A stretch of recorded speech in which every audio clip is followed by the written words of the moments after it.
So since we're getting towards the end of this kind of project, we're getting towards some of the smaller little things that do take a lot of time still. So we're probably going to do the little three-stepper today, we'll call it. Step one is going to be this piece of spaghetti that I have here. It's actually our super nice engine harness. So I'm going to work away at getting that thing on the engine, getting that looking neat, and that'll be task one completed. You want to make sure everything's plugged in, everything's in its home, all the labels are on, and one most importantly thing that does get overlooked, the grounds on the cylinder head are on, because it won't run very well without that. So we're going to work away getting this done. I'll show you what it looks like, probably show you along the way what we do, and yeah, let's see how we go.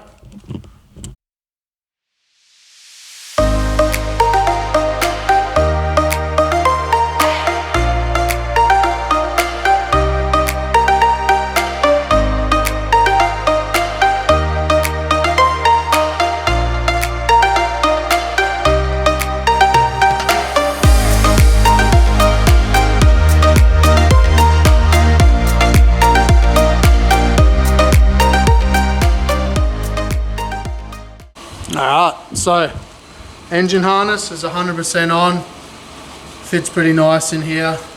There's been a few changes over time. This here is one that probably will be a bit of a change. We had the oil filter sitting about here before with the pressure sensor on it. Obviously with this new setup we can't do that, so the oil filter is going to be in a different spot. So I'll probably have to do some relocation of that. Potentially I may move it down to here so I see what it is at the pump. I do honestly prefer to have it after the filter, but we'll just see what we come up with. Yeah, everything else is kind of in, cable tied up. Our coil pack brackets turned out pretty sweet. They're in here. One thing I do is I clean up all the grounds, make sure the grounds are nice and clean, but yeah, everything's plugged in its home. Put some clamps on, cable ties, so that's the engine harness, 100% done. We're going to lift this thing up and go to the next step. Alright, first step for us is getting this flywheel on. We've cleaned the back of the crank with some alcohol, or brake cleaner, whatever you want to use, but we've cleaned it with alcohol. They got this pretty nice installing tool that's been supplied. That goes on there, you knock it in, so you're not knocking straight on the bearing, so that's pretty cool, we got that. I haven't actually knocked this bearing all the way home like I probably should because of my clutch setup, but we'll go through that further on in the video. I have also cleaned up the back of the new flywheel, so that's super clean. You want to make sure those surfaces are clean. If this was a dirty old crank, I'd probably get in here with my cleaner and clean it even better, but she's brand new. So we're going to bolt that on, torque on these 97 Newton meters, which is kind of tight, but that's what the spec calls for, so we're going to whip them up and just get this on. As you've seen there, we've torqued all them up. Everything's clean, torqued. Our next step is going to be, I'll clean all this up, then we'll bolt the clutch together, and then we're going to start measuring. So we need to measure the stack height on the front of this clutch to what the throwout bearing is inside the gearbox. So super important on any clutch. If you don't get that right, you're going to be in for a bad time. So we'll get all this cleaned up, get it bolted up, and then we'll start measuring.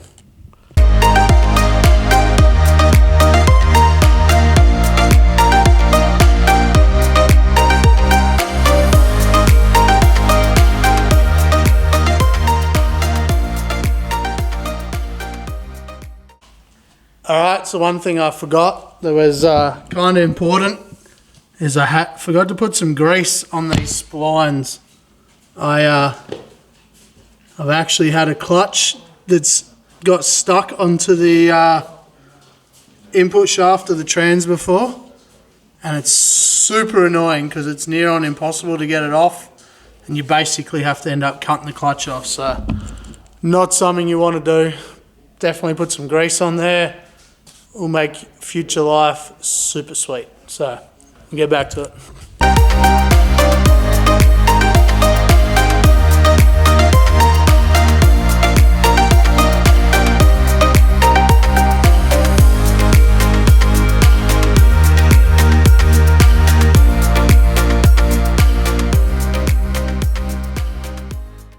Alright, as you seen there, we got that all torqued up. This tool is super sweet for this, like that fits perfect, so that trans should go in there pretty nice.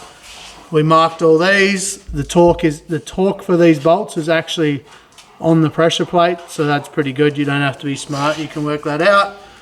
What you would have seen, may have noticed, is the clutch plates, I actually line them up. I actually read the instruction manual this time, and you are meant to line them up, so I went through, did what I was told, line them up. Crank bolts are torqued, every plate's been cleaned as it went in, so we should be good. So what we're going to do now is we're going to measure up between this finger height here and this block. So I'll probably just put it in the time lapse if anyone's got any questions, but essentially I'm going to measure the depth from here across the front of this pressure plate, and then I'll be able to take this away from what that is. So that will actually give me what this height is of the pressure plate.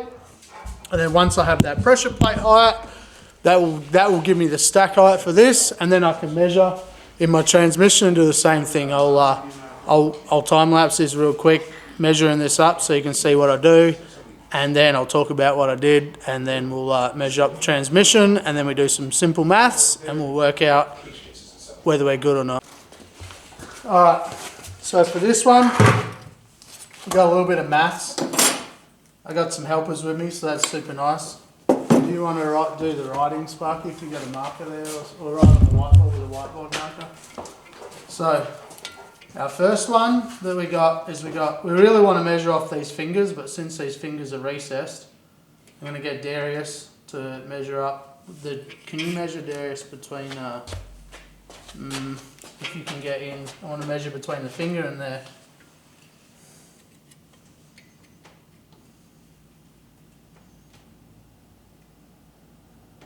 Darius said since it's not toe, we don't have to be that accurate.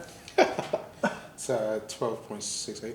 12.68 Yep. is your first measurement, Sparky. And then can you measure between here and there?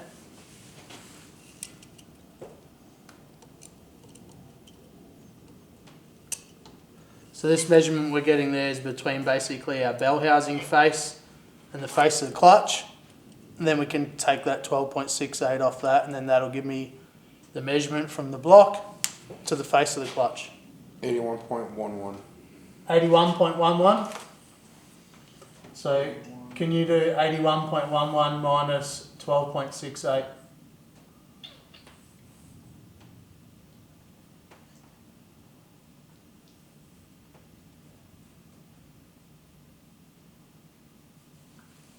He's carrying the decimal. I was like, you know what? I'm gonna be fucking lazy about this. So while Sparky's doing that, we're going to measure up the trans, since it's some big maths he's got going on. Alright, so we had a crack at the maths.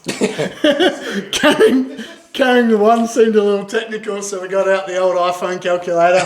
And we ended up with, what did we end up with, Sparky? 68.43. 68.43. So basically, if this is bigger than 68.43, we're going to be really disappointed, but I can already tell it's not. So can you give me a measurement, Darius, from the face of this bearing to the face of that?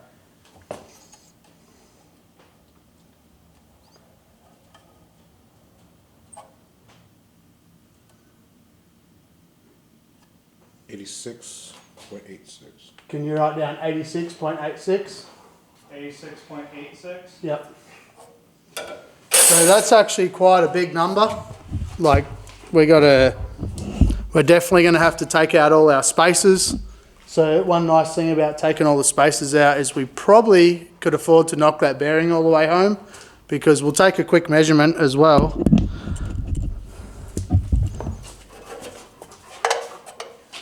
From this face to where the actual engagement would be.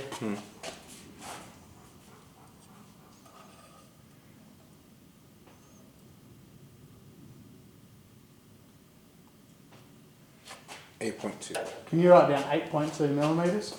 8.2. So what we measured there, probably won't go over because it's kind of going to take a bit, but essentially I didn't knock that bearing all the way home because I was worried we're not going to be able to knock the gearbox all the way in, but since this new clutch we have actually has a lot of room for getting clearance. We're going to be sweet, so we can take all our spacer plates out of here.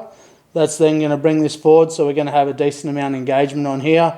So that's all going to work out pretty sick. So we're going to measure that up off camera, but I just want to see how much engagement is all I'm really trying to chase on that. And then this height, we're going to take these spacers out, and then that should move this bearing forward, so that'll close up our air gap. Because at the moment, what was the gap between that your 89 and the 80? What was it? 69 and 86. 68.43. And what was the other one?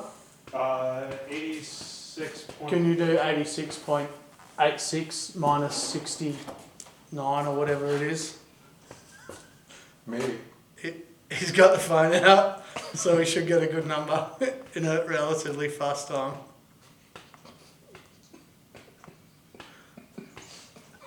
Whoa. 18.43. So we got 18.43, which is way too much of an air gap. We really only want, honestly only want like a 5mm air gap. So we're going to have to close that air gap up. So we're going to take these spacers out and see what we can pick up and then remeasure. Alright, so we actually just pulled all the clutch apart and put it back together. Mainly because when we measured it all up, we worked out that we could actually bring with this new clutch and the flat pressure plate, we could actually bring the slave cylinder further forwards. That meaning we could afford to have the pilot bearing, since we're in America, all the way into as far as it goes. So we stripped all that down, knocked the pilot bearing all the way home. So now we have, it's actually going to fit 16mm from the tip of the shaft. Pause. This far in. So this is where the basically 16mm in is where that bearing's going to sit. So got plenty of support on the input shaft. Boys are just cleaning all that up now. Took some spacers out I had in there, so we should get that all locked up today and hopefully get the trans on. But that's what it looks like all finished up. Looks pretty good. Torqued it all the second time round. So yeah, we're on track. Clutch is done, to be honest. Once we bolt that up, we'll check the final measurement. Looks like we're going to end up with about a 7mm air gap, so that'll be sweet. So let's continue on. Alright, so I'm lucky enough to have some help tonight. See how easy this trans goes on. Should be pretty sweet. So you can't both do the shot? Oh, that's right, it doesn't matter because it slipped in last time. It usually, Yeah. we'll see how it goes. No, it went good last time. Yeah.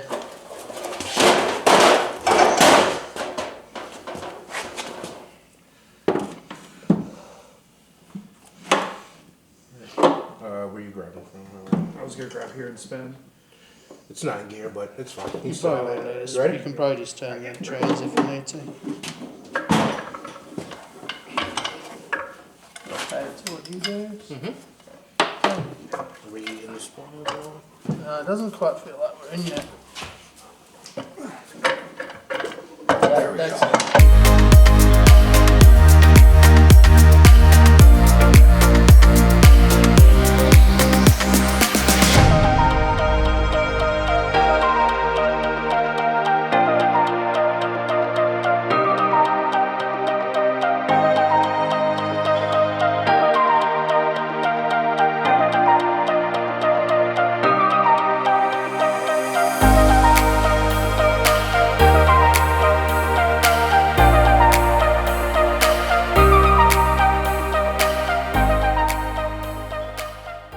Alright, so it's a bit of a late start.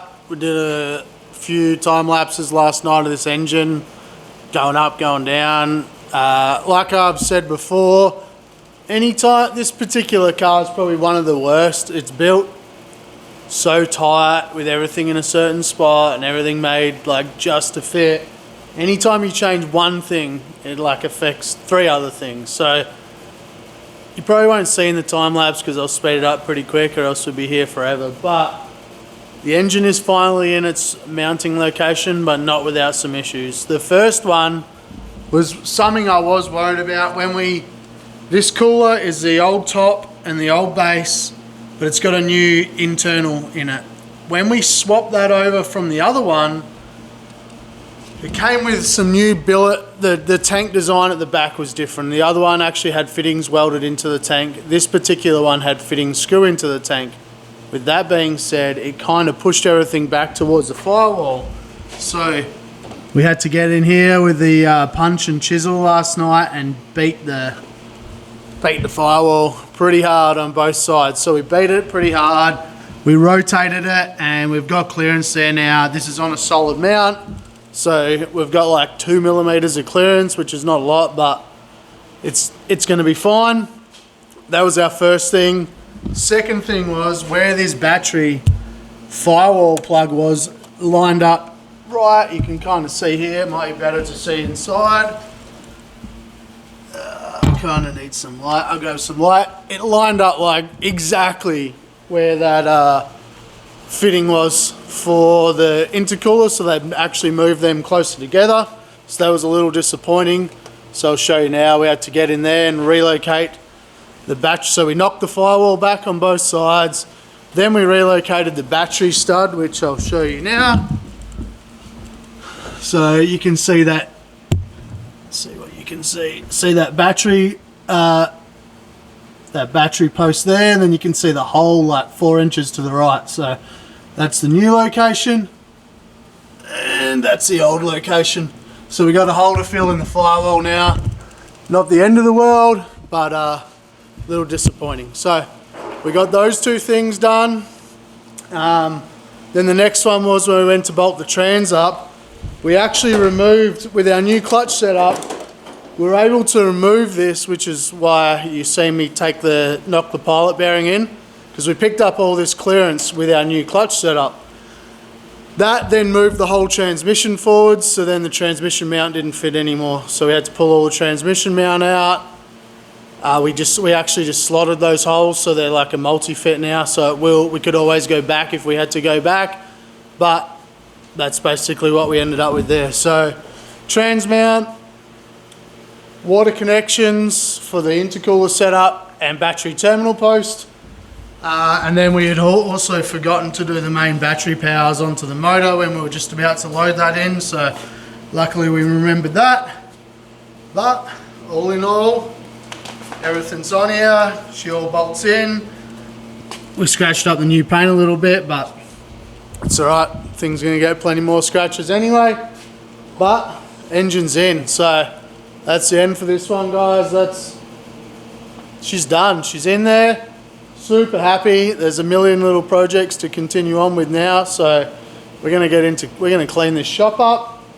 Probably gonna take me a few hours to get that done, to be honest, and then we're gonna start on the next little project. So thanks for watching. Engine's in. Pretty exciting moment for me, to be honest. It's been a while coming.